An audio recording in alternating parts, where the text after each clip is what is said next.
Hi everyone, I'm tuning in from Uganda, specifically Jinja, Uganda. They said, what is it, the home of the Nile? It's supposedly where the Nile River starts, right? I haven't been there quite yet because I'm busy working, visiting people, praying with people. But there's a lot of challenges. God has blessed, He's blessing. The place is poverty stricken with so many people. I mean, people have cement houses. They stay, and some people have mud houses put together with twigs and mud. Along with those challenges, I have to deal with the different personalities. And God knows sometimes that could be the greatest challenge of all, especially if you're working with people.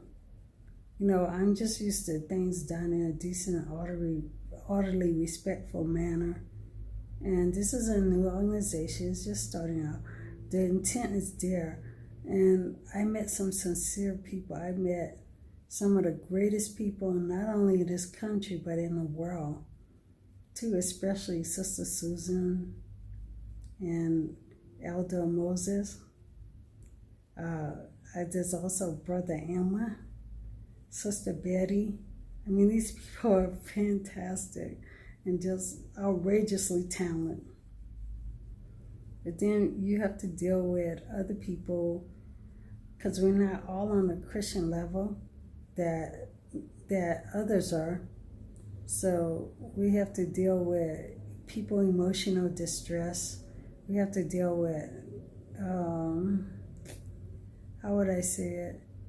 What people are fighting with and struggling with God while they're trying to work with you. You know, so there are challenges, I have to admit.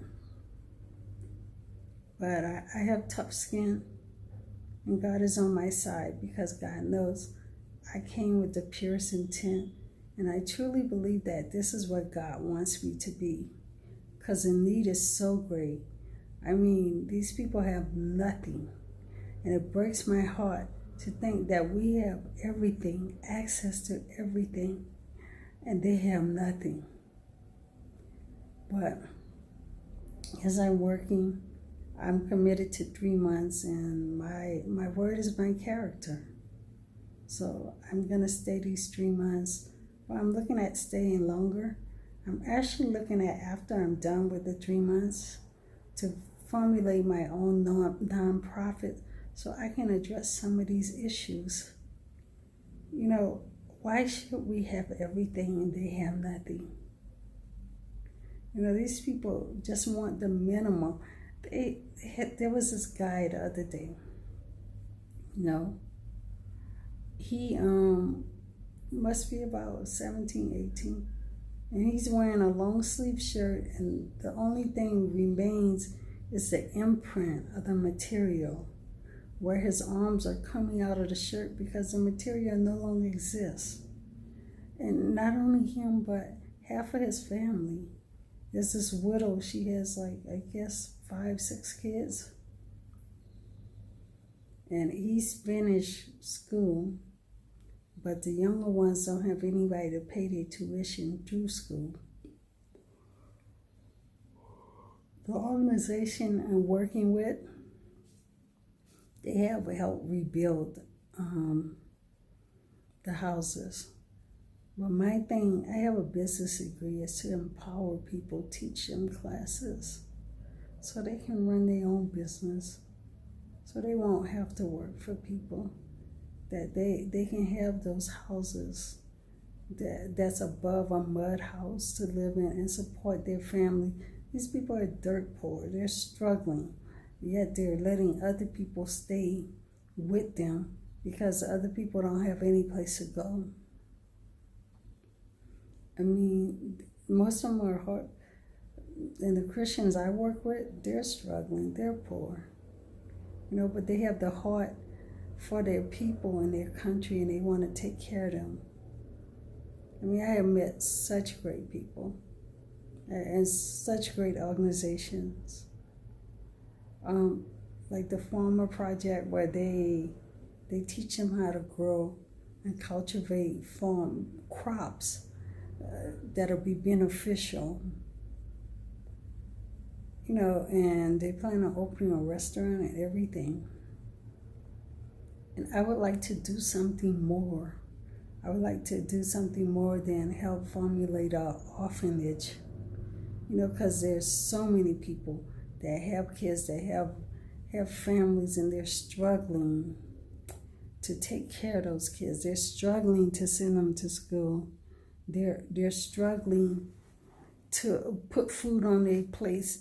I mean, this woman wraps her newborn baby that's 3 weeks old. I shared it on Facebook in like 2 or 3 cloths because she doesn't have clothes. And the clothes she wears is a girl clothes from the baby before she puts on the baby boy. Because she doesn't have that choice. She doesn't have that preference. She has no other option but to use what is at hand. I just think that we're all God's children. And we need to make an effort to help one another. So I need to get with some people and see what it takes so I can formulate a nonprofit to help these people. Because they so desperately, I'm so sorry.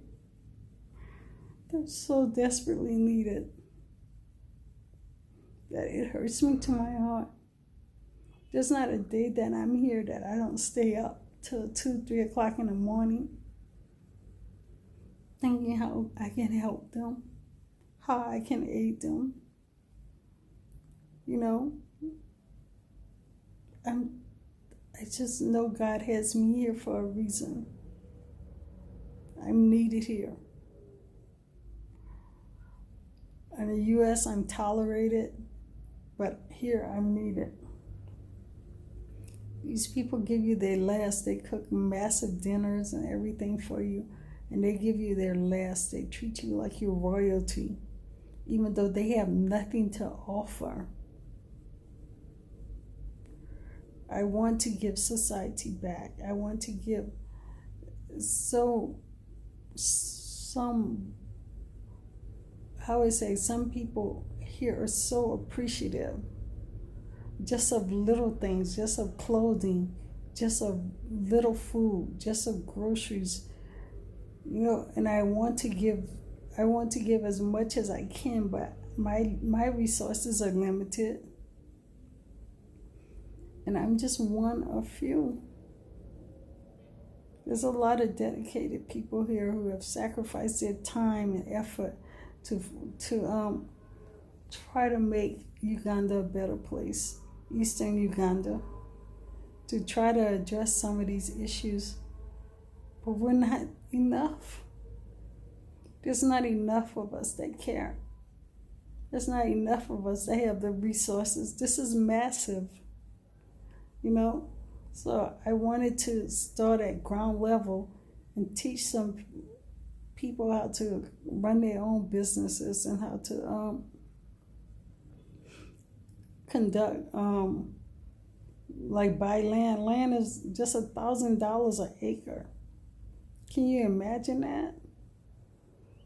But rarely anybody can afford it. The natives can't afford it.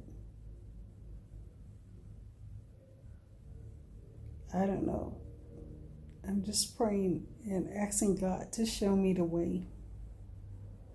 Because I know I have no other choice but to act. I can't stand by and watch these little kids suffer. And just come for a few months and to pat myself on the back and hope I feel better. Hope I made myself a better person by sacrificing 3 months of my time. I can't settle for that. The place, it demands so much more. And I'm ready to step up to the plate. I'm ready to make those sacrifices. But I can't do it by myself. I need help in formulating a nonprofit. I need help and getting these people the help they need, and networking with other people, other organizations that can help them out, that we can network and give these people some of the things that they so desperately need. They don't even desire it. They need it. They don't have that option. I mean, they can't afford to desire something. Only thing they desire is the things that they need. The houses are small, 1 bedroom with 5 people in it and made out of mud. Not all the houses are like this. The people who can afford it, yeah, they do it, but they're barely making it. They live better, but they're barely making it. Please pray with me. Please ask God to send me the resources and the people I need so I can formulate a nonprofit, so I can help these people, because they so desperately need it. It hurts me to my heart. It really does.